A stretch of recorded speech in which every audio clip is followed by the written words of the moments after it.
Welcome everyone. We continue our webinars on these pandemic days. I welcome everyone on this holiday joining our webinar on online meetings. Today we are gonna talk with Sankalp Saxena. He's from IT industry and he's from India. India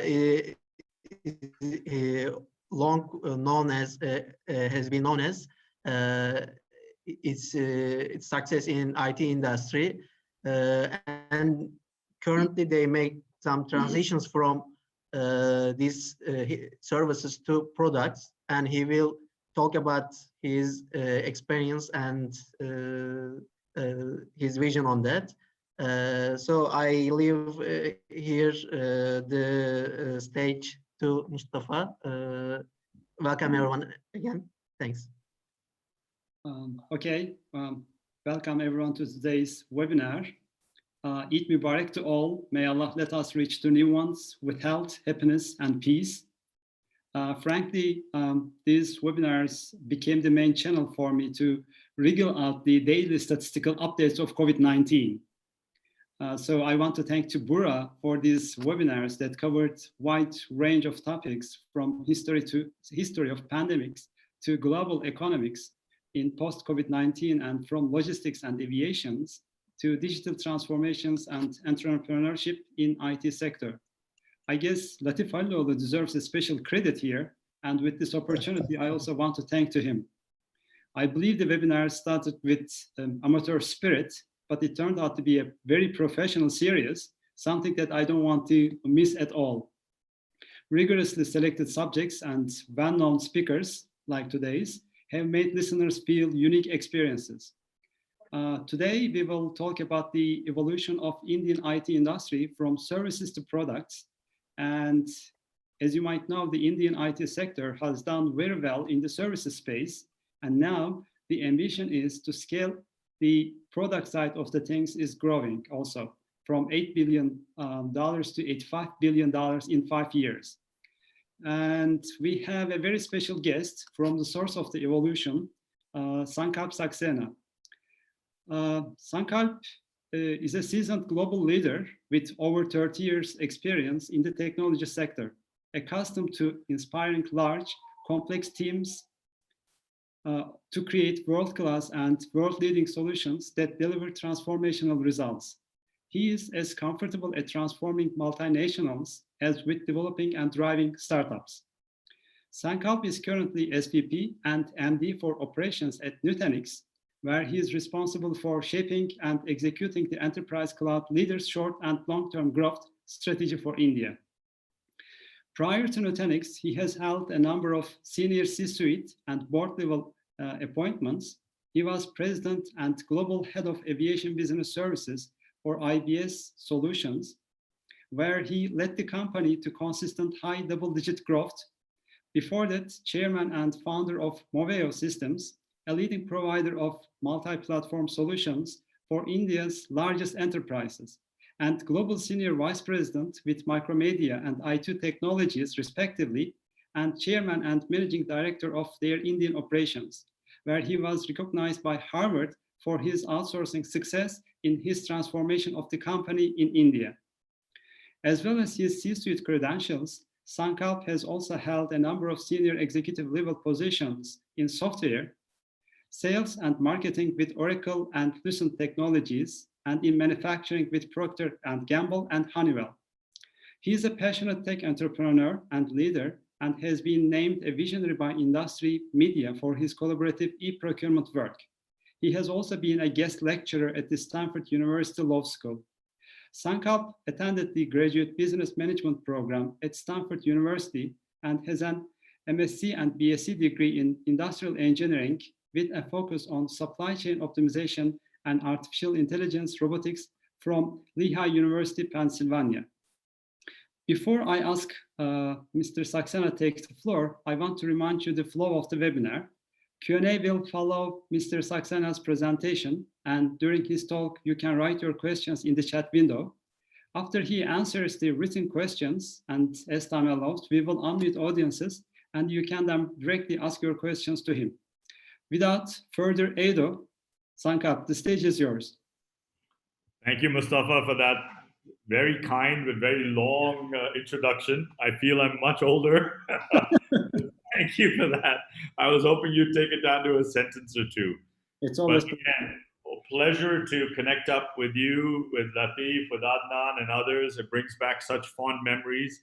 So thank you for this opportunity to kind of share some thoughts with you as we go through this presentation. Before I start, let me try my Turkish out again. Selamlar ve Eid Mubarak to all of you. Thank you for taking time on a holiday time frame, and wishing you and your families and your loved ones the very, very best health, happiness, success in the road ahead. So without further ado, let me first set the context of where India is and where this journey started for India. And the current Prime Minister has coined a term called Make in India. And while he's only been in government in the Prime Minister role for his second term now, the Make in India journey for IT started almost 40 years ago. Infosys, for example, was founded in 1981 in Pune and has gone from strength to strength and is one of the bellwethers of the success of the Indian IT services sector. So while Make in India is a new slogan, the IT revolution started well before that. In fact, if you look at some of the numbers, just to put some metrics around where we're at today, the IT services sector predominantly accounts for 8% roughly of the GDP of the country, and it represents 180 billion, give or take. The majority of that, in fact, 77% of that revenue is driven with customers being overseas. So roughly 136 billion to 140 billion is from overseas customers, and the balance, the nominal 23% of that, is driven by domestic demand and domestic initiatives. So if you look at it as an overall perspective, the IT business brings in roughly 25% of the overall export earnings of the country. Beyond that, the current administration has certainly scaled out government to citizen initiatives on a massive scale. So one of the government initiatives called Aadhaar in India, which is basically an identity, a biometric identity for people in India, has currently touched or registered over 1 billion people, right? So the numbers, the scale, the reach of that across India has been phenomenal, and it's heralded as one of the most successful projects for government, private sector involvement in rolling out a very complex system across India. Now, if you look at some of the employment metrics, the IT sector today accounts for 4 million direct jobs. So India has a population of over 1.2 billion people, right? Second only to China. The IT side today accounts for 4 million direct jobs and 12 million indirect jobs for the country. And this is seen, the knowledge worker economy is seen as a big catalyst for India's employment growth, because if you look at the age demographics of India, we have a significant population that is quite young and coming into the workforce. So the catalyst to create jobs in this sector, for any government, it's a very strong catalyst. I think the IT sector has had a very strong impact in that area. In addition, if you look at NASSCOM, which is the National Association of Software Companies, has taken on a charter as part of its future skill development program to future skill 2 million engineers as they emerge from their university programs and kind of get involved in industry initiatives. So there's a lot that's happened so far, and the impact of that on a global basis is what the next slide captures. So if you look at the impact of the outcomes that that's driven, in one sense, there's been roughly $500 billion of savings that have been generated. And the services sector primarily played on a cost advantage, right? The labor arbitrage was the biggest impact in driving some of those initiatives to India. Certainly the skills and all those were required as well. But primarily the labor arbitrage has helped companies globally save $500 billion or $500 billion globally. In addition, with the changing laws of various countries, a lot of the service sector companies now are looking at job creation locally in each of the economies or countries that they're working in. And that number is still small. It's roughly 40,000 only. And if you remember, overall in India, there's 4 million people directly employed in the IT sector. So it's a very small percent of that till date. But the reach has expanded now to having a footprint in over 80 countries, where a lot of this hybrid approach is working out, where local nationals are equally being hired in, right? As well as an augmentation of staff from the host country or home country, which would be India in this case. The other side of the journey that's been equally interesting has been the establishment of offshore development centers for multinational companies like Amazon, Cisco, what have you, Nutanix included, in leveraging the talent that's available in India. So the latest number is over 1,200 global R&D centers are established in India, and that also has had a profound impact in the ambition of the country of moving from services to the product space. IP patents out of India are growing as well, so 4,300 patents have happened in this time frame in the last 2015 to 2018 alone, in 3 years. So those are some of the metrics that talk about the transformation that's taking place. Let me now characterize that transformation in a 3-step process. What we looked at first, right, 40 years ago when this started, it was the maintain phase of the business, where companies were looking at mainframe maintenance, other services that could typically be done at a lower cost, right, versus what the people were able to source in their respective countries. So labor arbitrage was the biggest driver. But to scale that business, you needed to keep adding people. So if I had 10 people that were billable, my revenue was tied to 10 people. As I got to 100 or 1,000, so it was a very linear model in terms of revenue equaling the number of people that you had. But the challenge in that model was it came with a very low revenue per employee metric. So if you look at the traditional IT services company, their revenue per employee, despite having 150, 200, 400,000 people per company, is still in the $40,000 per year range.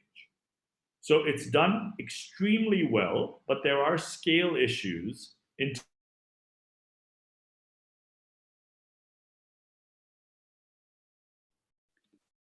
Sankalp bundan bahsetmişti. Zaman zaman elektrik kesintileri olabileceğinden, ama 2 dakika içerisinde jeneratörün tekrar devreye gireceğini söylemişti. Ben onu hatırlatayım.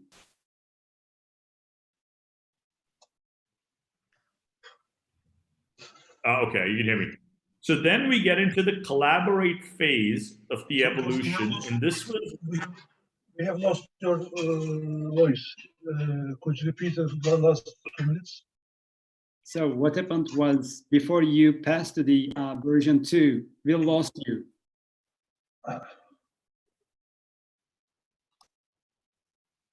Okay, 1 sec. If you can, I know we just had a power cycle. Let me come back online.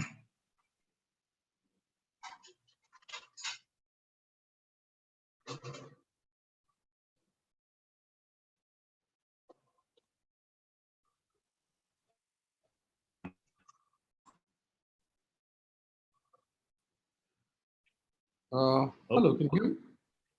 Can you hear me? Yes, I can. We can hear you. Sankalp, can you hear me? Okay. I think till the time Sankalp comes. Sorry, Sankalp, are you back? Okay. The story here. The story here from. Wait, let me just pull up the. I think we have lost some couple slides also. Give me just a minute. Yes, yes. Do you have the slides? I have the slides. Okay. So we are going to execute the plan B, and right?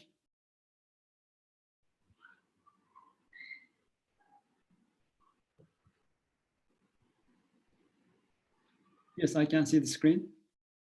Perfect. Sankalp was talking about the V1.0, which was more of the maintain stage, which was the low revenue per employee. I think what happened from the after the phase had matured was a lot of foreign companies, including Cisco, VMware, Dell, etc.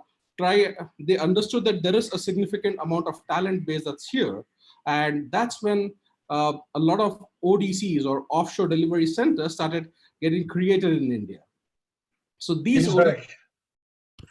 All right, guys. Can you hear me? Yes. Yeah. Yes. Sorry about that. We had a power cycle. No worries. So thanks. So if you look at the term, Adnan, you mentioned earlier, right? We went from having Silicon Valley in California to Silicon Alley in India, which were these offshore development centers for multinational companies being set up in India. So we didn't quite get to entrepreneurship yet. It was captive centers that were working in tandem with their other colleagues elsewhere in the world. So we went from, services, kind of labor arbitrage, kind of low RPE business, to then going into an entrepreneurial mode where people were driving, right, development activities within the organization. Thereafter, the current phase that India is in, version 3.0, is really the invent phase, which is where you're seeing a significant number of disruptive startups taking on the ambition of now inventing or driving raw innovation, right, from a made in India but deployed globally basis. So what I'll do for the balance of the presentation is just give examples on those three journeys. And Mustafa, maybe I'll take over the sharing if you don't mind. Oh yeah, I had the share. Oh, okay, shoot turn. Okay, so let me just take over that. So let's look at the maintain phase of the business, and I'll share with you some big names in the maintain phase, and these names would be very familiar now globally.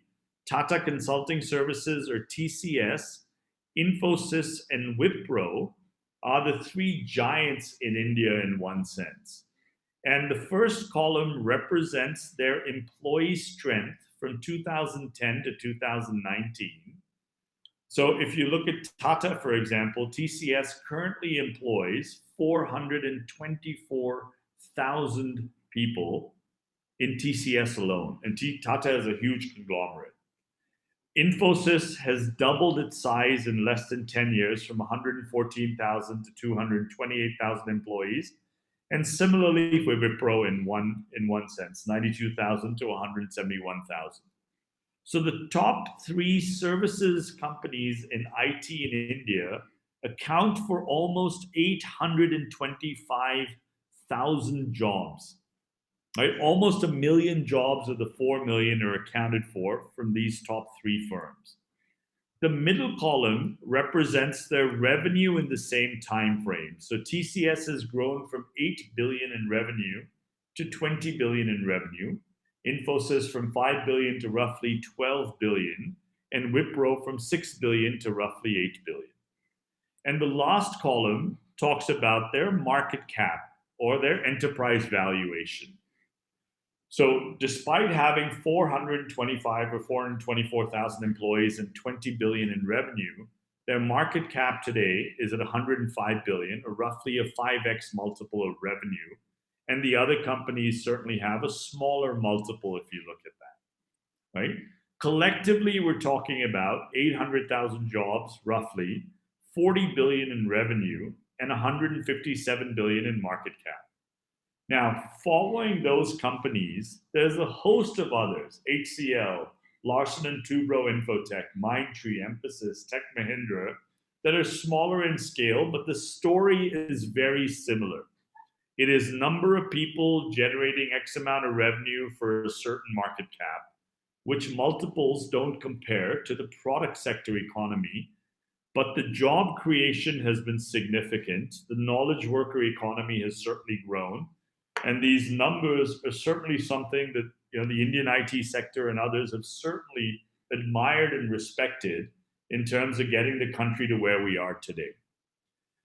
Now, if you take Infosys from where they started back in 1981 to where they were, their journey today is very different. Infosys, this is from their annual report that was just published.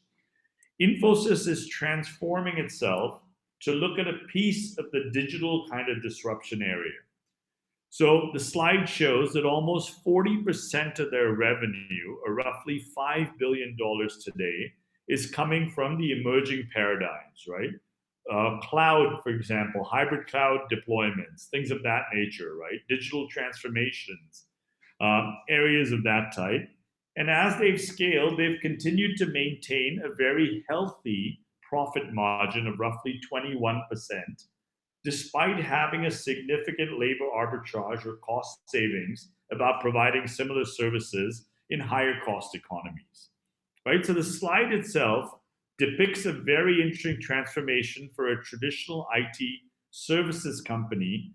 In fact, the story goes on. If you look at their 2020 strategy today, there's terms about agile, digital, AI, RPA, right? Reskilling, right? Localization, we talked about hiring locally. But it is a very contemporary strategy versus maintaining old systems, right? Or doing services sector type of work. And they've certainly moved up the value chain as well. If you look at the large deal total contract value, for example, right, they've realized almost $9 billion of their total revenues coming from large deals. If you look at the $100 million plus clients, from 2016 of 14 to 2020, they're projecting doubling that to 28. So they've had tremendous growth in this time frame as well. But there is a law of diminishing returns that will catch up. And I'll share more of that with you as we look at the numbers in the other two areas, for example. If we now look at the collaboration phase of the IT industry, and this is tied to the who's who globally, from SAP to Intel to Honeywell to Adobe, IBM, Accenture, Mercedes, you name it.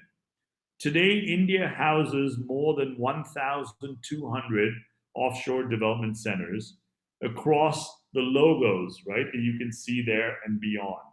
In fact, for Nutanix, our journey over the last 2 years, I joined them 2 years ago. Today, we represent roughly 50% of global R&D from India for the company.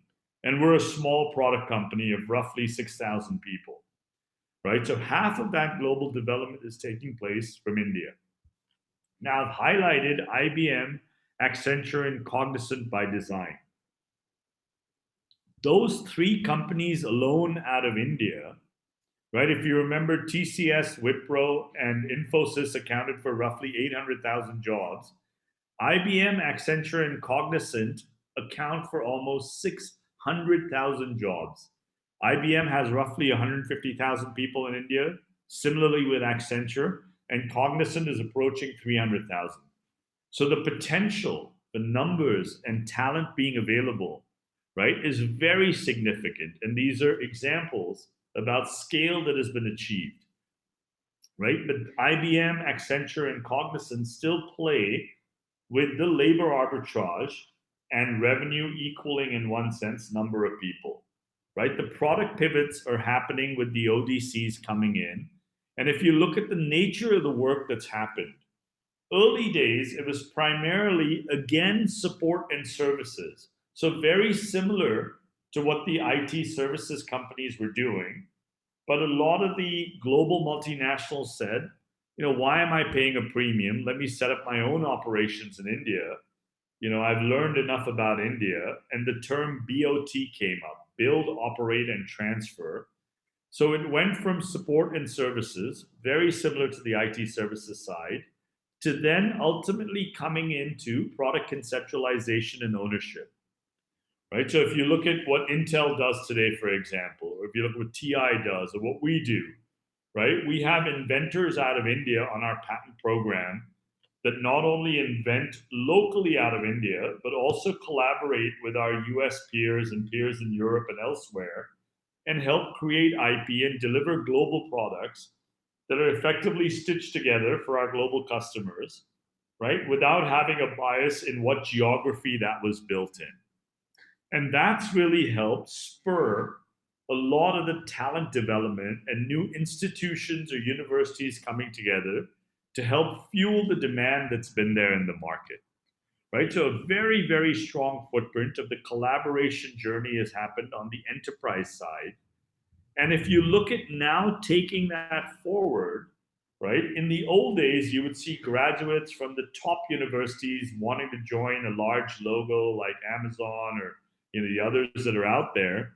But now in India, the invent phase has brought about, and these are not brands or logos that you'll recognize, right? Oyo, Dhruva, Swiggy, Uran are not household names quite yet, but this has been the advent of startups in India, and this list represents, there are actually 24 unicorns, but these are 23 shown here, right? 23 startups out of India that achieved a 1 billion or higher market valuation.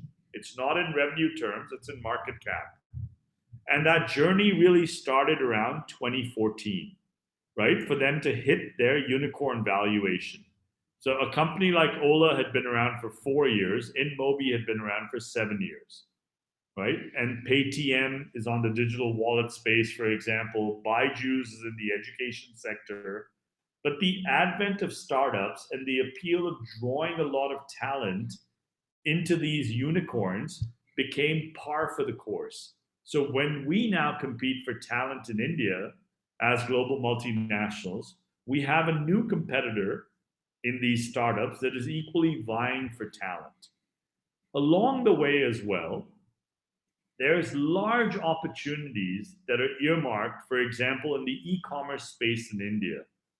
China has certainly seen the advent of Alibaba, for example. In India, Amazon is doing exceptionally well on the e-commerce space. Walmart came in and took acquired Flipkart effectively for a market value, enterprise value of $16 billion, right? In one sense, they were late to the game, so you could see them paying a premium for that. But these are the type of numbers that are now being circulated around. Remember, the top three accounted for 157 billion. If you look at these type of valuations coming in, these are much more dispersed across many more companies, but the ambition and the gumption is there. And I think the key question to ask is what has enabled that to happen in this time frame? So to give you a quick snapshot, right, from 2012 to 2019, India saw roughly a 50% growth in startups. Let's say from roughly 6,600 to 9,000 odd startups that came up. And these startups were dispersed across 4 or 5 sectors. So the top 5 sectors accounted for 55% of involvement. So enterprise, health tech, fintech, HR tech, and ed tech, if you look at this side of the cluster, right, they accounted for roughly 55% of all involvement in terms of employees and so on and so forth, right? So this gives you a vertical representation, right? Automotive, food and agro-tech, so on and so forth.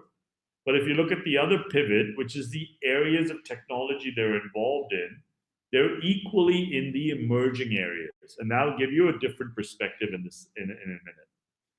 The other part of the story that was very interesting was how startups were then having a chain reaction in other startups getting spawned by them. So if you take Zoho, for example, right, that offers you cloud enablement, office productivity solutions. Zoho resulted in 20 startups coming out and being founded by ex-Zoho team members onto itself. So one could say it was a 1-to-20 ratio in that paradigm.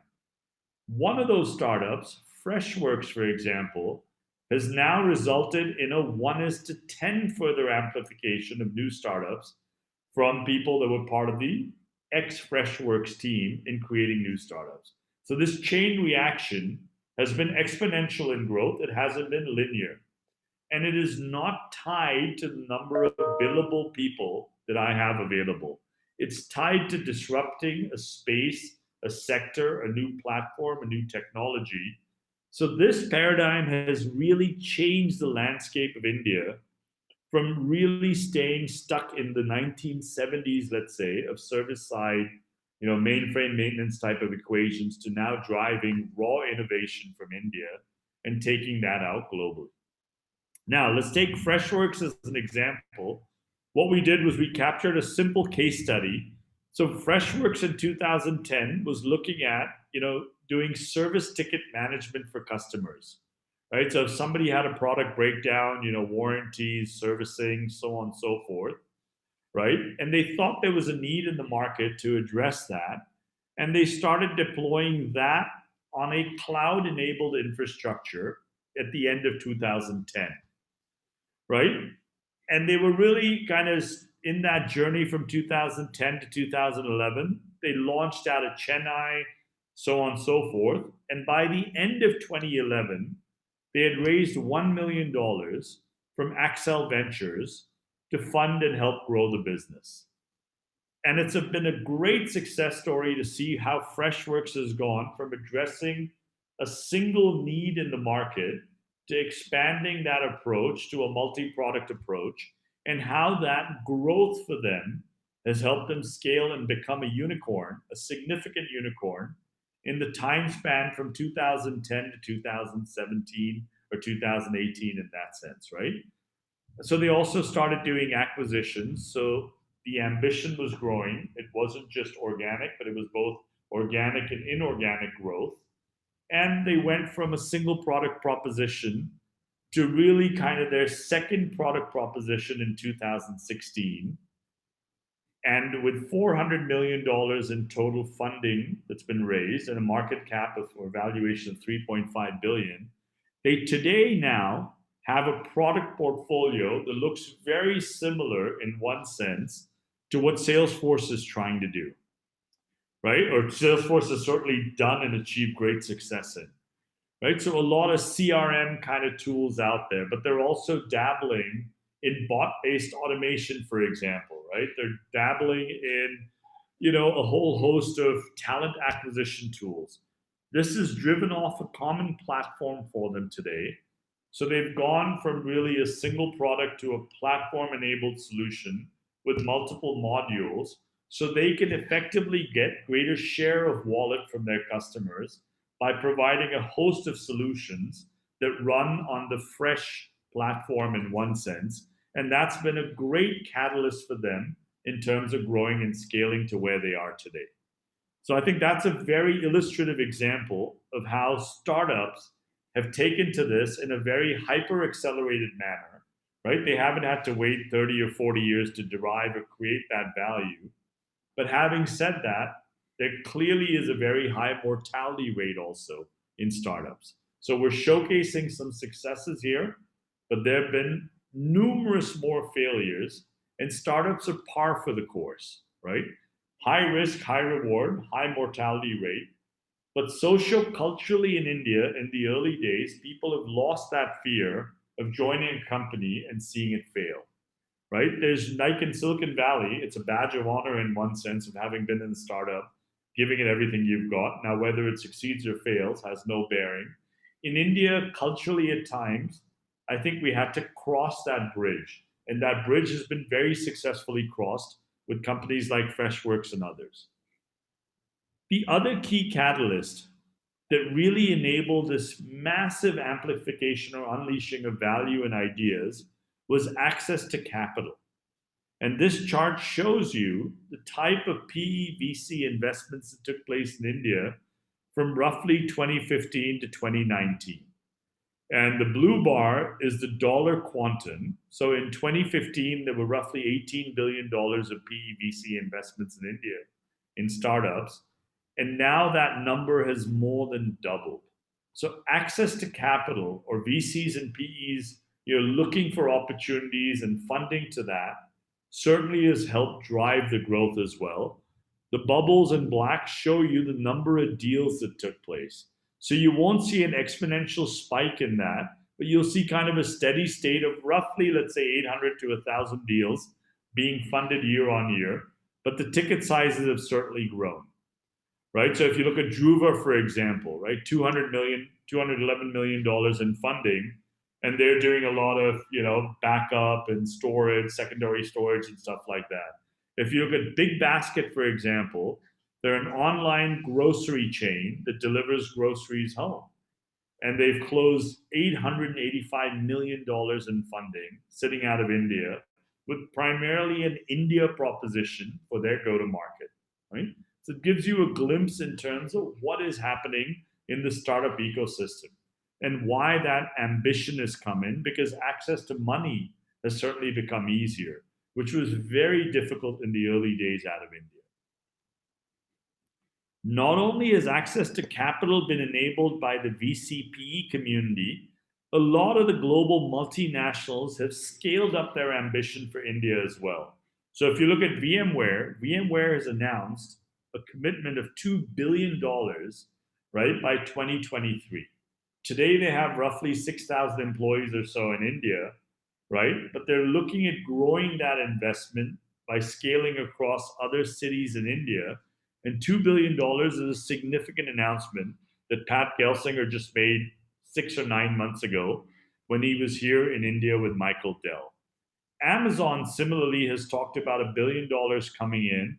More importantly, creating 1 million jobs in India, right? So job creation with a very young kind of workforce is equally important to make sure that employment opportunities are widely available.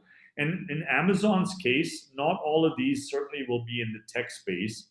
A large majority of these will be in their e-commerce side of fulfillment, delivery, so on and so forth. But again, companies like MasterCard, so on and so forth, have also talked about initiatives like this. These are just 3 simple examples. The media is littered with examples like this. One of the key triggers, we talked about the government collaboration with industry, is government has now allowed, for example, 100% foreign direct investment in e-commerce plays. And this was throttled back many years ago.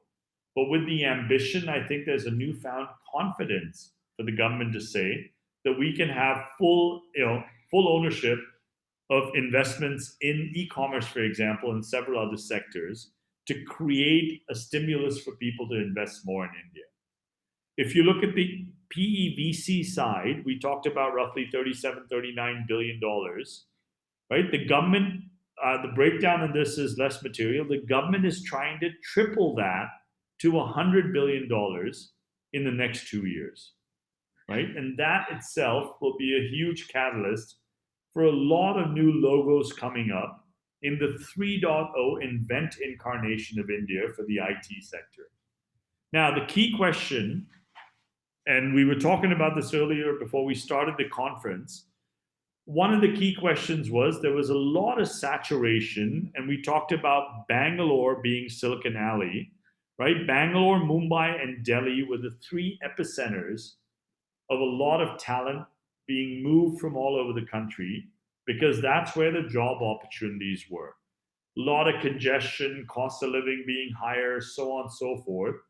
What that landscape has now morphed to is in India, you've seen a lot of smaller cities emerge as tier 2 development centers or talent hubs, right? So you've got Chandigarh or Kanpur, which has IIT Kanpur, the earliest IIT in India, the first computer science program, for example, right?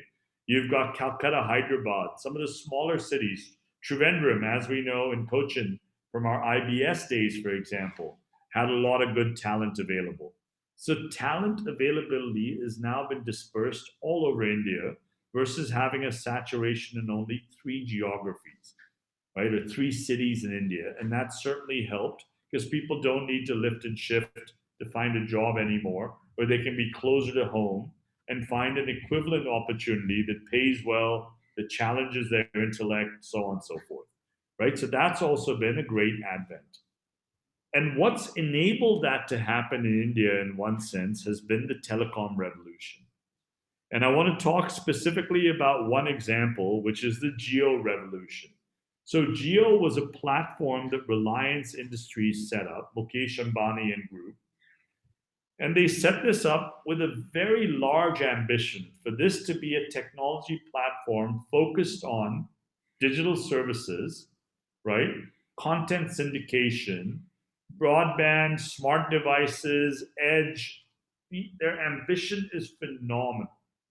And in one sense, when they launched their telecom network or infrastructure in India, they massively disrupted the market because the incumbents were charging X amount for services and provisioning a very limited set of services with that. And Mukesh Ambani and team effectively in 220 days or something like that created a 2 billion annual revenue run rate business. That business has now gotten investment in the last 4 weeks to the tune of $11 billion from the companies like Facebook, Silver Lake Ventures, KKR, so on and so forth. You can see the names there. But massive disruption. So beyond the investment that's come in, we wanted to share with you what happened in that time frame. So one, if you look at the pre-Jio era, right? Jio came in and deployed affordable infrastructure in the telecom space to enable people to have access to data, right? And the data consumption exploded. Pre-Jio to effectively now, we've got 20 billion gigabytes of data that's taking place in India, right? Data usage per customer per month is today sitting at 10 GB a user a month. Right? Now, if you look at the US for plans at 10 GB, my daughter studies at Berkeley, and I know I've got an AT&T plan for her at 8 GB a month, which seems like a lot. I think we pay $40 or $50 a month. In India, I'll share with you what the cost of provisioning of 10 GB looks like. The other thing that happened was voice-only data, right? Voice-only demand, right, diminished significantly in that time frame because Jio came across with very innovative bundles that gave you data, unlimited voice, and messaging, right? So you can see the growth that happened in a very short time frame and the advent of smartphones or smart devices that were very cheap and affordable, right? Proliferation of Android in India, for example, enabled more and more customers to now avail of these digital services. And the best part for the Indian customer, who is extremely price sensitive, was the average revenue per user, or what the customer was paying, went from roughly 120 rupees a month down to 60 rupees a month. And these were now bundled plans where you got 60 rupees is less than $1, right? It's like 80 cents a month. And my daughter was paying $40 to $50 a month for an AT&T plan at 8 GB. And in India, you're getting, 1.5 to 2 GB a day, not 8 GB a month, for less than $1. So the scale and the span of enabling technology or access to high-speed connectivity to enable you to access content and tech and all that happened really in one sense with Reliance Jio driving a large portion of that revolution. And the other telcos had no choice but to follow and reduce their rates. So access to technology at affordable prices, access to capital from private equity investors, and a further amplification of offshore development centers by enterprises were the 3 key drivers in India to shape what was happening in the services sector and to create ambition in the product sector. Now, to give you a sense of where does India lie in the overall scheme of things, China has the highest number of unicorns. China and the US, in one sense, you can argue are almost at par, with 200 unicorns each, right? India comes in third, but it's 1/10 in one sense of either of those countries in terms of creating and spawning the opportunity for new product innovation to take place. But having said that, there are currently today an additional 52 unicorns in the pipeline based on the type of momentum we've seen. Even if you add them up, at best, India is coming in 1/3, roughly, of either a US or China. But you can see other countries that are trailing in that regard, right? So the opportunity to scale up in the product space, innovative, disruptive products, has been very high. And the focus for that for India now, right, is in leveraging deep tech technology, right? So I'm part of an organization in NASSCOM. We're effectively the think tank for the Indian government. And I'm part of the core group for the Deep Tech Club out of India, where we invite 40 or so startups every year that are involved in AI, ML, IoT, edge, AR, VR, right? The emerging paradigms, blockchain, you name it, right? That now have very large ambition, but need mentorship and guidance. So I'm a mentor to 2 startups, and each of us have taken on 2 or 3 startups to help guide them, either from a product management perspective or a technology perspective or a go-to-market perspective or a funding perspective, by leveraging our network relationships to help enable them to happen. In addition to that, India has seen almost 300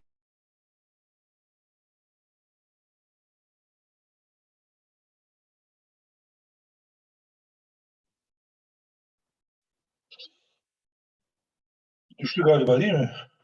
Yeah, we've lost him, I guess, right?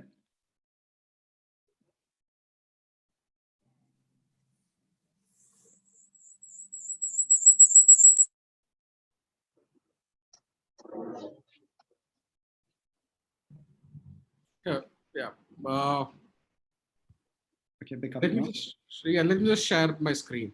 I think the presentation is also paused. Just a second.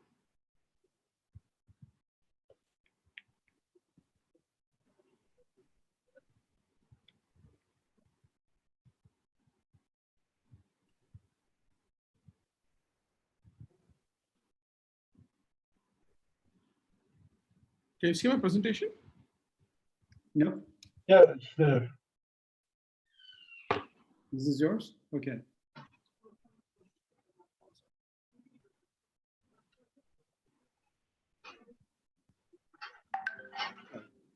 So yeah, so the story here that Sankalp was trying to build was that a lot of the startups that are currently coming out of India are leveraging a huge amount of the latest technologies, including the ML, AI, blockchain, AR, VR, to kind of grow in terms of innovation that is coming out of the Indian market. And there are different kind of enterprise verticals that they are growing in, and this is not very, and it is not a very centric per se story with respect to either only an ed tech kind of companies that are trying to use this, but even things like real estate, construction, human resources, a lot of predictive modeling, etc., is being done in India for a lot of cutting edge technologies that are coming in. And what has happened because of this is that in terms of a fintech adoption, India is just behind China in terms of the fastest adoption of mobile markets, and that is powering what we call as the mobile wallets. The monthly spend of Indians in the mobile wallet market is about $2 billion a month. And what has happened is that this has trickled down to the bottom of the pyramid. The small vendors, the street vendors, are now having QR codes, and people are using the digitized form of payments and very easily available, directly linked to your bank accounts to make these payments. So in terms of a purely digital India that the government was trying to bring, I think this exactly tries to stitch into that particular story. And with the kind of growth that we that is being projected for India. It might possibly even overtake China, is what the studies are currently trying to show.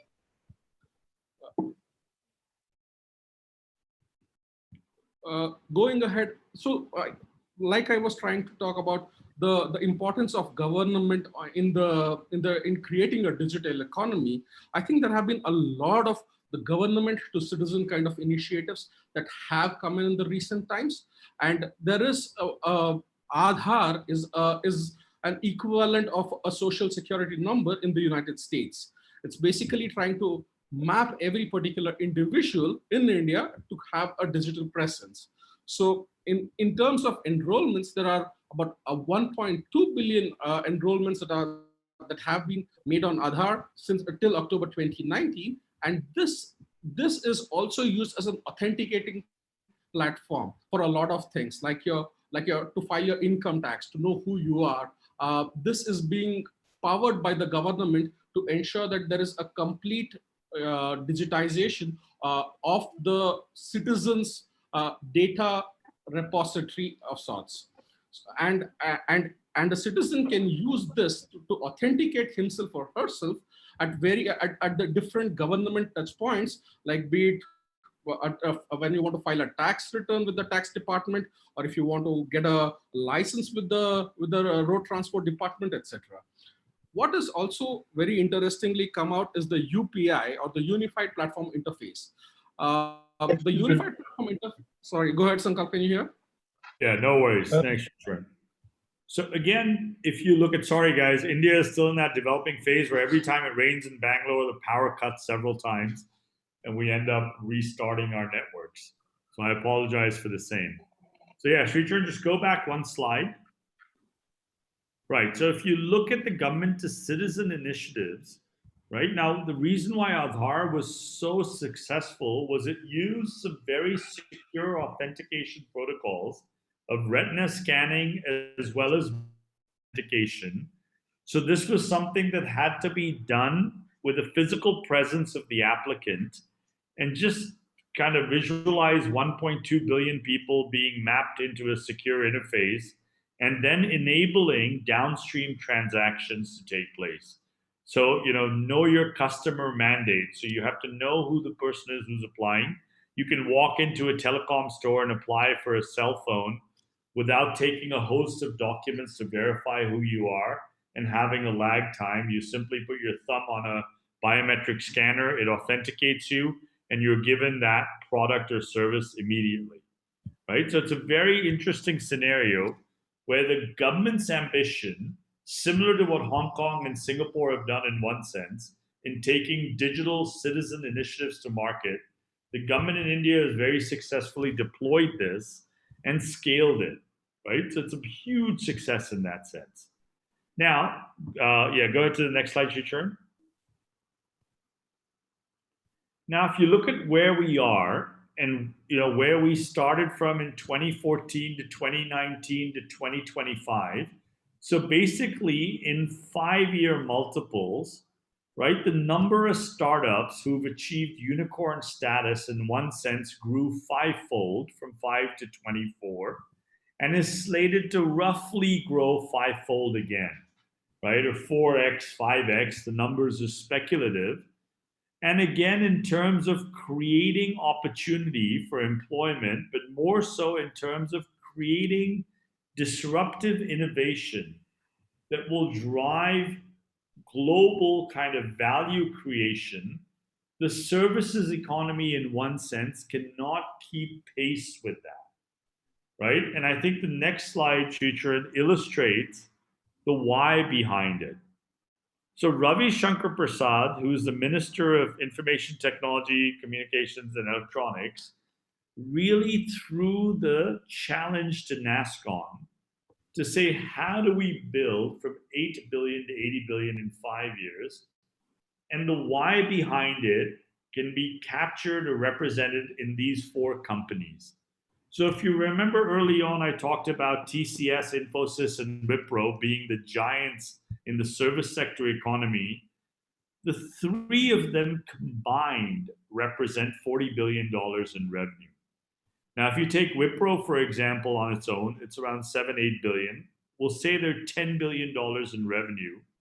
One Amazon alone is 28 Wipros. One Apple alone is 26 or 27 Wipros. Or the top two tech companies in one sense, you'll need 50 Wipros to be created. And if you look at a revenue per employee to scale the service sector economy, you remember our paradigm is people equal revenue, right? But that has diminishing returns because the revenue per employee at a Wipro or an Infosys or a TCS still is roughly around $40,000 per employee per year, whereas an Apple can deliver $1 million in revenue per employee.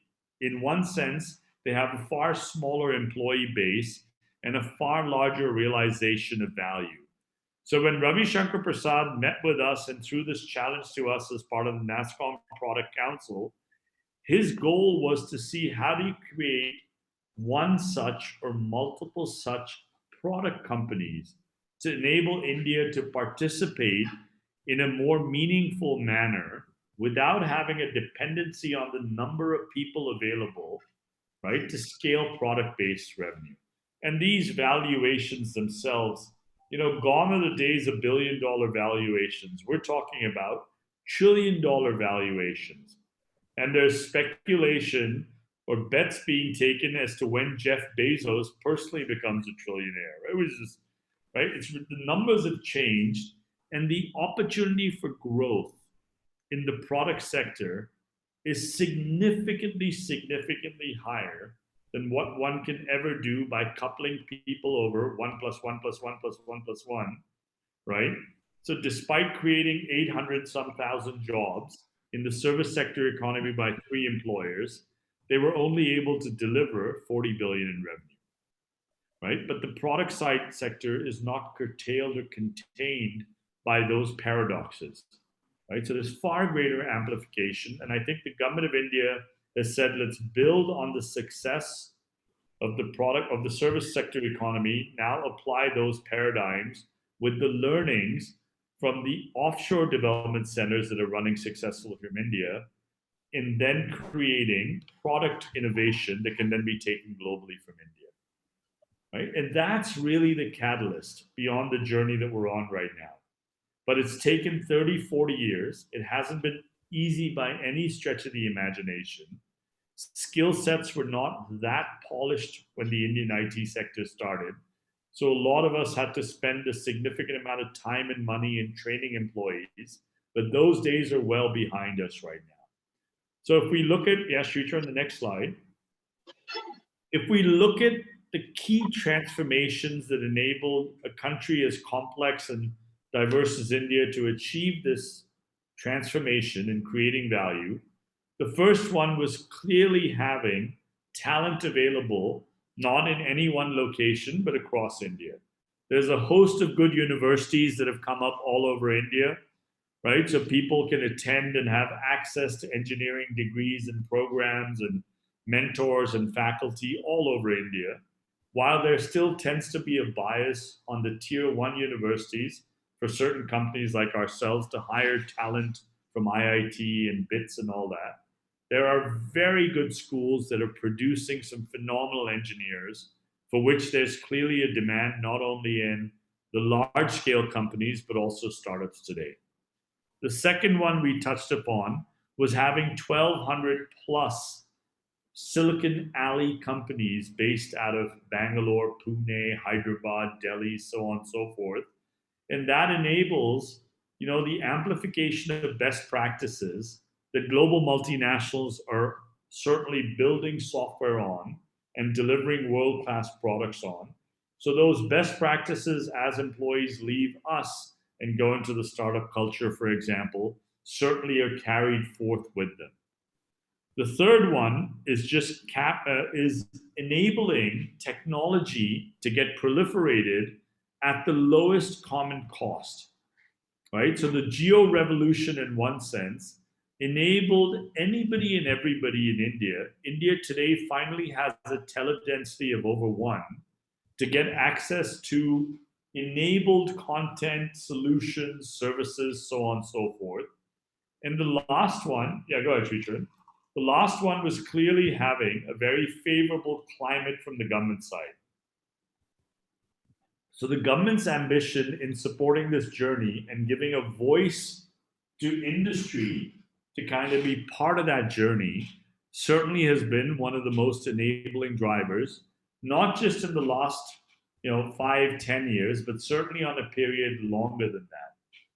So in India, for example, the Software Technology Parks of India initiative, they created special economic zones where companies that were operating out of those SEZs were not taxed or were given a tax holiday for a certain number of years, was a very big catalyst. So I think these have been very strong building blocks where government has stayed active and involved in drawing in or attracting investment in India, relaxing the foreign direct investment norms, for example, enabling initiatives like in e-commerce to be fully owned by a foreign enterprise was unheard of 10 years ago.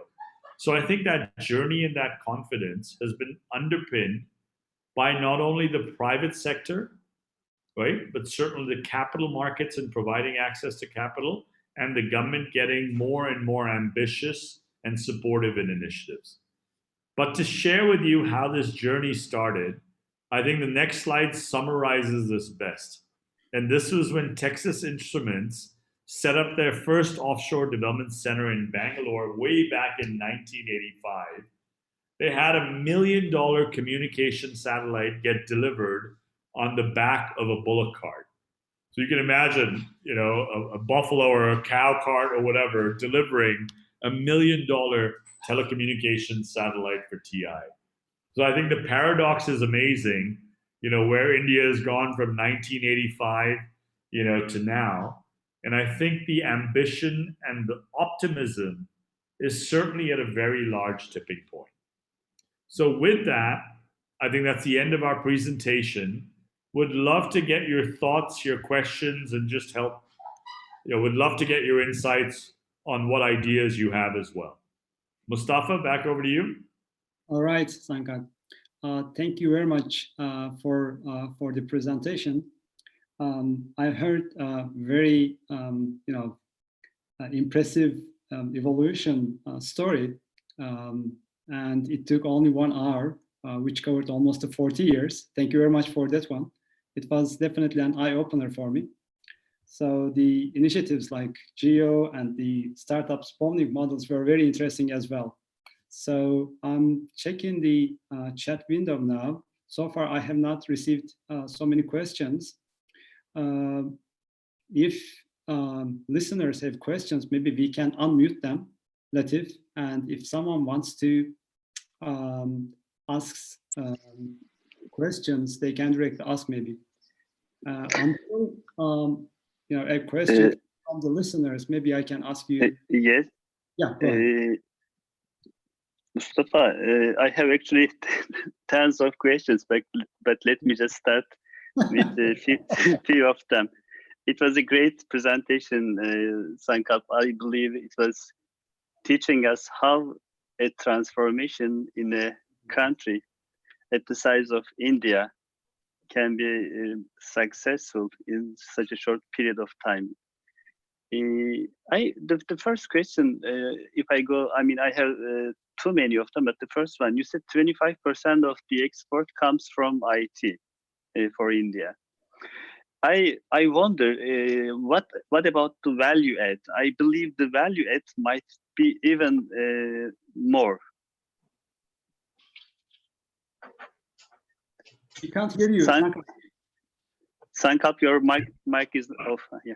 Sorry, Adnan, let me unmute on that. Phenomenal question. So if you look at what we do from the 1,200 ODCs in one sense, that value is not captured in the 25%. So your point is very apt. If you look at the total spectrum, right? Because in our case, we're not counting that necessarily as revenue because we're captive development centers and our funding comes directly from the parent organization. So we run a budget and we add a notional cost plus vector on that. So the 25% is on the direct basis of companies operating out of India, but the 1,200 plus ODCs do not get factored into it. So that number would certainly be roughly double, if not more, because the presence we have is very large. And the other thing why I say double or more, Adnan, is in the services sector, pay scales are generally lower than the product sector. So, it's a 1:X multiple in what we pay resources in the product sector economy in India versus the service sector economy. So it is definitely more. It means the value add you get from the services or product industry should be much higher than the other expert elements. Yes, it is much higher, but it's not captured into that because it's an inflow of foreign direct investment for a cost center versus revenue monetization. Yep. Maybe I can ask my second question and then turn back to Mustafa. I have lots of time.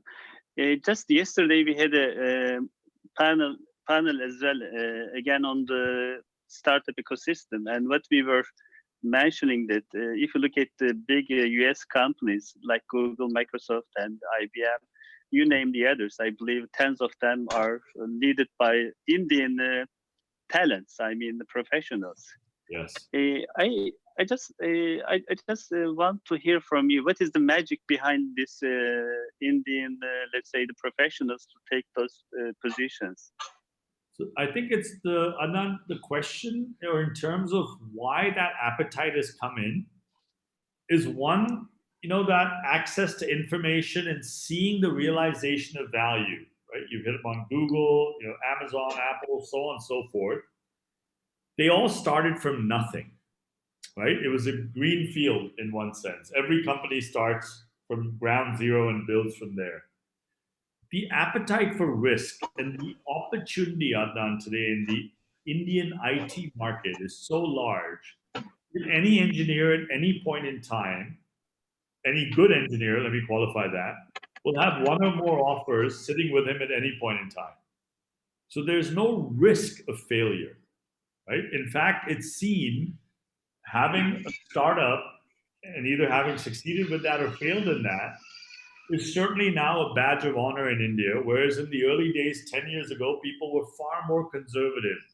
It was like almost like getting a young job. It'll always be there. Today, the kids that are graduating have no such apprehension. It's the nature of the work that you're going to be doing that's driving their job choices. So when we go to IIT, we're competing today with startups. 5 years ago, I was competing with a Cisco or a NetApp or somebody. Today, I'm not only competing with the enterprise companies, but equally with startups. So the fear of failure is gone out now because the opportunities are so large. Succeed or fail, you will invariably get a job. So people are willing to take that risk today, right? Based on the number of opportunities.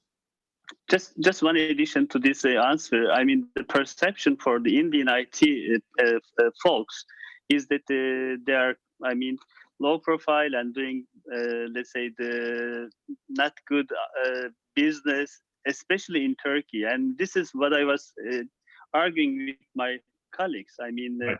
The people in India, of course, there's quite a lot of diversity. But if you look at the people working in the US, in the UK, Europe, or in some of the countries, are the best fit for the market.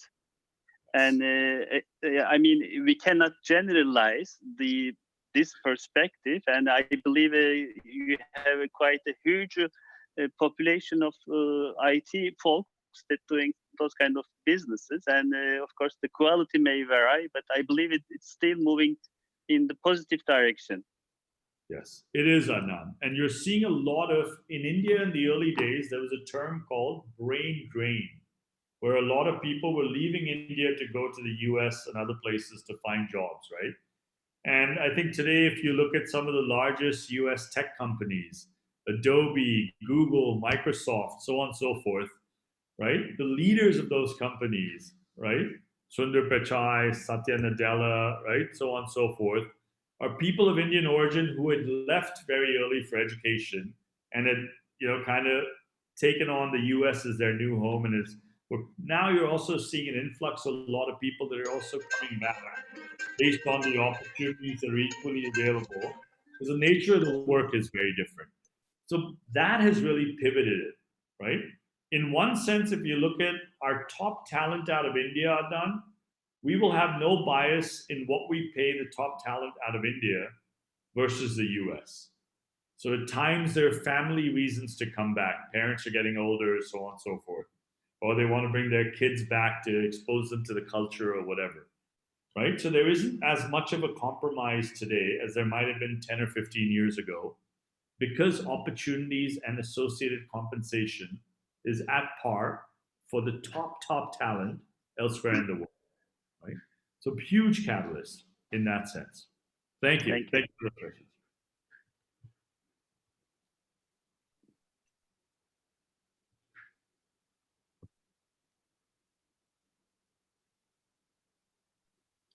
Okay, any other questions? Mustafa, in case no, I have few more. There is one question in the YouTube site. Let me raise that. Okay. Sure. Okay. Yasir is asking, are there any negative effects of the increasing telecommunication companies for India? Can low prices create social problems by high usage hours? So if you look at, if I got the question right, Latif, it is with the telecom disruption that's happening, how is it creating additional opportunities? Can low prices create social problems by high usage hours? So yes, so if you look at the Netflix culture maybe, where everybody is now captive to a screen, It's a huge country. Yeah, I mean, he was wondering about 1.3 billion people if they connect internet. How possible then? So if you look at what India currently has deployed, yes, very true. The 4G networks are getting saturated.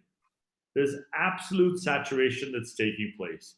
So the advent, like in the US, the 5G trials are happening, and in certain cases, telecoms have deployed the 5G infrastructure, right, to enable that higher bandwidth to be available on an OTA basis. India is not there yet. But if you look at what Jio is doing again, they've put in place the largest network of fiber to the curb across India. And once that switch is thrown similarly, they're aggregating and syndicating a host of services to make that very affordable to people across India. So I think, you know, that technology access or high-speed access will continue. The downside of that is everybody's glued to a screen, right? And content is back to being king. So Netflix, for example, has introduced India-specific packages that are very low priced, because their global model otherwise is very unaffordable at times for the local Indian people. They've come up with a $2.50 package a month where you can stream on your mobile device, and you've got 1.5, 2 gig or 3 gig a day that becomes very accessible. So I don't know if I'm answering the person's question, but I might not have understood the question fully, Latif. And Mustafa, Adnan, Latif, you want to add to that? I don't know if I've got the gist of the question. It's okay. I believe that's fine. Yeah, that's exactly the answer. Okay, perfect. Thanks, Adnan. Then I will have another question, Mustafa. Sure. One minute. There is a question here in the chat window. It's saying that how has life changed after Jio in India? Right. So if you look at it, both with Jio making very affordable, sub $1, so the market was very expensive before. Average revenue per user was sitting at roughly 4x what it is today. So it was roughly 240, 250 rupees, like $3.5. That has come down to less than $1 today. So in the old days, you know, incoming calls were charged, so on and so forth. All that other stuff was happening. Now, access to low-cost telephony, data is available to anybody and everybody, right? Digital payments are taking place. So the government had also done something a couple of years ago wherein they demonetized the currency to remove the parallel economy, the cash economy they wanted to bring down so they could get more deposits in banks and have greater transparency and visibility. India finally was able to break from the cash economy because, as Sri Charan shared in one of those slides, even the smallest produce seller of anything will accept digital payments today. Right? Our newspaper guy who delivers a newspaper would much rather get a digital payment than get cash payments and make change and all that other stuff. The proliferation of technology adoption and the ease of which, one can do business with today was massively disrupted, both with very affordable telephony and digital data services and very affordable smartphones. So you can get a very well-equipped smartphone. If you look at Xiaomi or some of those guys from China that are selling handsets in India, you can get a very affordable handset for $50, $60 max, right? With Android Pie running on it, 8 GB, this, that. In fact, so much so that Samsung has taken on Xiaomi because they lost their #1 position by reducing their prices. So it's both hardware, software, and cost of provisioning that's come down significantly. And the competition could do nothing. They had to reduce their prices to match what Reliance had done with their Geo initiative. So phenomenal strategy for the consumer. All the consumers benefited immensely. Okay. I have one question. Sure. So we got into COVID era, after the trade wars almost started.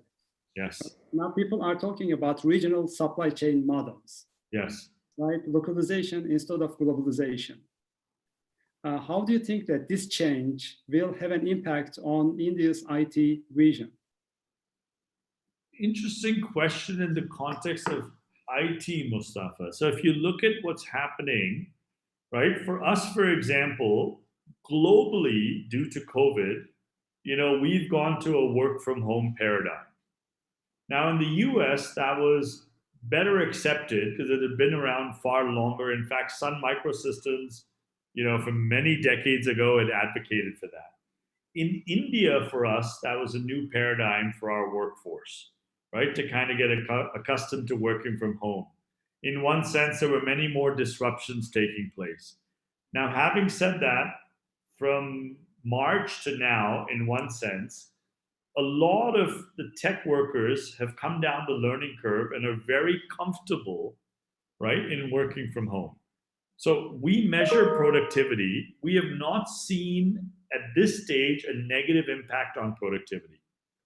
In fact, some of the people are enjoying not having 1 or 2 hour commutes each way to the office, right? So that has been very enabling in terms of leveraging digital tools like Zoom for team meetings to take place, so on and so forth. We've extended our work from home, Mustafa, in this regard till the end of August. Okay. So it's a much longer horizon. Mm-hmm. In other countries, in the US, for example, Twitter has announced that people can indefinitely work from home, right? Some companies have extended till the end of the year. But for us to enable that to happen, we were very worried about the productivity loss. But now with affordable bandwidth being available and the assets being portable, we have not seen any productivity loss. For the tech sector, I think it's really been business as usual. An extension to my question might be, we are going towards making new products like what Amazon did or Apple and so on. So the localization, in that sense, do you think might have an impact on your journey to reaching your goals or vision? See, I don't know if localization is going to be the driving factor. I think the ambition today for India in the tech sector is to produce, right, make in India, but brand and deliver globally. With the advent of digital platforms, for example, right, location is almost secondary. Okay. The other advantage that's happening is instead of having large monolithic deployments, for example, in the public cloud space, with edge and IoT coming on, we're seeing an atomization of that get dispersed globally. So even, for example, with edge computing coming on, the need to lift and shift all the data continuously for analysis back to a monolithic data center has been diminished. Because with edge computing, you can do a lot of those data interpretations at point of generation and only transport the insights. So you decongest the data pipes as well, right? So I think there's other elements like that that are coming in, but will decompose or disintegrate the need of central dependent systems from provisioning technology. And I think India, in one sense, has had such little investment that it has the opportunity to also leapfrog in that area by adopting newer technology, especially outside of tier 1 cities, because there literally has been nothing there, right? So I think it's a great opportunity, net in that sense. Okay. I guess Adnan had other questions. Yeah, thank you, Mustafa. Sankalp, I mean, I'm just trying to understand the digital transformation of India and make sure that we are getting some outcome for Turkey and our country's digital transformation. What I hear from your story, it took almost 34, 35 years to implement the overall transformation. And you mentioned that you have four components were important in this digital transformation. The first one is quite important one, the talent base. I mean, to develop the right talent in the country and a diversified talent pool. Yes. And that's the second one is a global R&D ecosystem, which is really quite an important one. This is, I believe, quite well defined. And the third one, the digital accessibility. And the last one is the government of India, how they position themselves and how they play the game. Yes. My question would be on the fourth one. I mean, yes, if I look at the country like us, if you would like to have a digital transformation journey, I see that at least we should have, I mean, 10 to 20, maybe more years ahead of us to plan. And the second thing, the government or the overall, let's say the government are supposed to be fully supporting this. And we need to have a leadership as well, and it should be one of the sponsors of the overall transformation. And I believe it should be the number one in the country, and in our case, the head of the government. I just want to hear a few things you experience in your digital journey. I mean, what made this journey to have a successful conclusion? Because lots of countries are trying all those, but they are losing time and energy. It becomes kind of a digital transformation, let's say, game, and with lots of failures. Agreed. So, Adnan, great question. Let me add a question. Sure. I mean, this discussion, why we are so behind the European countries. I mean, as Turkey, we are asking to ourselves why we're not competing in this industry. This is a major question here, and I wish to have some clue that comparing India with the South Korea or Japan or China. So why India is back of them? I mean, if you had asked this question and had some answers to that, it will also give us some clues about our position as well.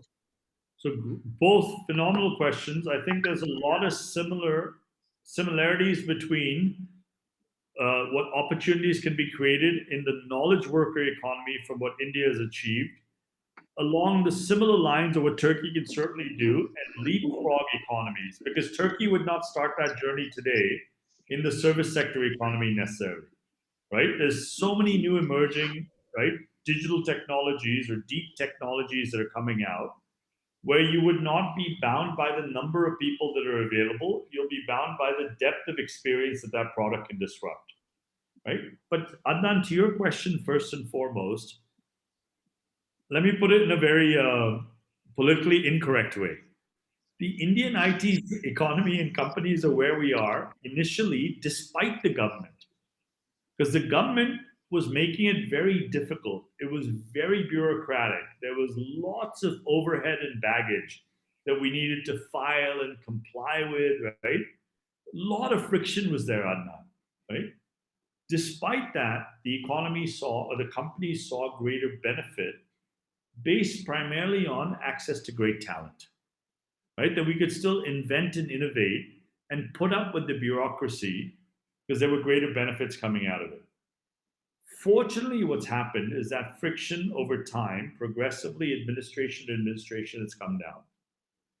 And the scale and the reach of what can be achieved, and the FANGs, Facebook, Apple, so on and so forth, Netflix, have helped illustrate what is possible. In one sense, you can say our ambition has grown. In one sense, as has the greed of the government, right? Because it brings in a lot of foreign direct investment in the form of revenue coming into India, which is denominated in other currencies other than Indian rupees, right? And India needs a lot of foreign direct investment because we're still dependent on oil and so on and so forth. So 70% of the foreign reserves get used towards importing oil, right? So the advent of that, the government has realized, right, is very significant. So friction has come down, but it's taken time, right? The other one that's happened, again, in seeing that proliferation, and to your question, Latif, in terms of what opportunity lies in Europe and all that, I think Turkey has a phenomenal opportunity to capitalize its presence and its proximity to Europe, for example, and its affinity and relationships with Europe. In one sense, you have a better nearshore presence and alignment with Europe than India does, right? India doesn't share that synergy that Turkey does, right? So I think there's a tremendous opportunity for Turkey, right? Collaboratively with the government efforts, right, to help drive some of those engagements. Now, what does NASSCOM do for us? NASSCOM takes trade delegations of companies from India to other countries to help market the opportunity out of India. There was a delegation that went recently to Israel, for example. There was a delegation that went to the US, right? And this is done in tandem with all the foreign missions, the consulates and the embassies, to help leverage their physical presence. Because imagine a small startup out of India that has great ambition, does not have access to those networks. The government facilitating that in tandem with NASSCOM has been a great enabler, right? Because NASSCOM is a quasi-government organization, right? In one sense, it's the think tank for the government, but it is not, the leadership is not assigned by the government. It's industry nominated and led. So Latif, I think there's phenomenal opportunities like that, but it was a difficult journey. It wasn't where the government had this realization, let's say 10 or 15 or 20 years ago. So we are in one sense where we are today, despite the government. Now, one can only kind of hypothesize on where we will be, Adnan, with this type of government support. It unleashes tremendous opportunity. No doubt about that. And I think there's a commonality of thought today between the private sector and the government in having that realization come together. That, I think, has been the biggest transformation. Thank you, Sankalp. Thank you. So phenomenal. Again, my love for Turkey only speaks volumes in that regard. Tremendous opportunity, guys. And I think these types of lessons, and Adnan, to your earlier point, I think for Turkey today, it won't take 30, 40 years to do that, right? The half-life or the acceleration of that can possibly be done in 5 or 10 years, right? But a good supply of talent coming in is the number one enabler. Okay. Sankalp, then how can India and Turkey can cooperate in this journey? I think if you look at, so I'll give you an example. We are collaborating with universities in India in 3 different manners, right? One, obviously we go get interns from there, we recruit people. 2, we're creating R&D centers of excellence with faculty. So for Nutanix, for example, we have 3 such collaborations in place today, and we're going to add to that, right? And so those 2 pivots enable us to work very closely with academia. And the third one, Adnan, which is equally important, is we're now sending our top engineers to teach some courses to make the students more industry ready, right? So in one sense, I think Turkey and India can collaborate on the supply side first, right? So the IIT, Indian Institute of Technology initiative, which trains a lot of phenomenal engineers, right? Our founder chairman is IIT Kanpur. I think you need to look at the supply side first. Without talent, won't happen. I think there's phenomenal lessons that can be learned on a government-to-government basis of how do you set up similar institutions, because and amplify them, right? That can be the beginning point of it. The other part is certainly in looking at attracting R&D centers like India did by the government providing incentives, right? Tax holidays, so on and so forth, and working in that relationship to, again, woo companies to come in, right? Supply side, collaboration on R&D, but it is pivoted by government-to-government initiatives driving that. And I give me a sense of how many engineers graduate from Turkey every year across all the universities. What would that number look like? In total, Mustafa, may I? Sure. Yeah, in Turkey we have in total 140,000 developers. This is the numbers that government is communicating. And by the way, just a few weeks back, and the government started an initiative to train 1 million new developers in the coming 3 years. And this is an initiative that we are discussing quite, let's say, deeply, and trying to see if this is really an achievable, let's say, target. And maybe this will be also part of the collaboration we can have between the countries. And I'd love to host, you and others who are interested for a dialogue with NASSCOM, because you'll get a wealth of information. So we'd love, please, at any point, if there's a delegation that's keen on visiting, please reach out. I will absolutely facilitate that so we can have an exchange of ideas, with NASSCOM, which has been a very pivoting kind of organization for us. So we'd love to really do that. No worries. Great. Thank you, Sankalp. Thanks. So I know I've run out of time, Mustafa. Yes. I guess there is no other questions. If Adnan has another one. I have, but I don't know. Maybe we can have one-to-one later. Anytime, Adnan. Anytime, please. I look forward to that. Thank you. I don't want to make it a one-to-one discussion. Okay. Then I guess we come to the end of the. I may ask one more question. Go ahead. Sankalp, what are you doing right now? So what's your company is doing? Could you briefly explain?